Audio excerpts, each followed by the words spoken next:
This minute tutorial will teach you how to anonymize your track changes and comments in a Word document. First, if you want to preserve author names on the original document, create a copy of that document and save it with a different name. Open the newly copied document. Select the File tab. Select Info. Click the Check for Issues button to the left of Inspect Document. Select Inspect Document. Uncheck all options except for Document Properties and Personal Information. Click Inspect.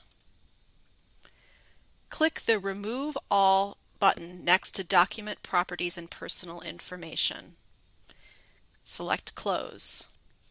If your document is set to autosave, your document will show the word author in place of the original identified author. Or save and close your document. Once you reopen, you will now see the anonymous placeholder author appear. Thank you.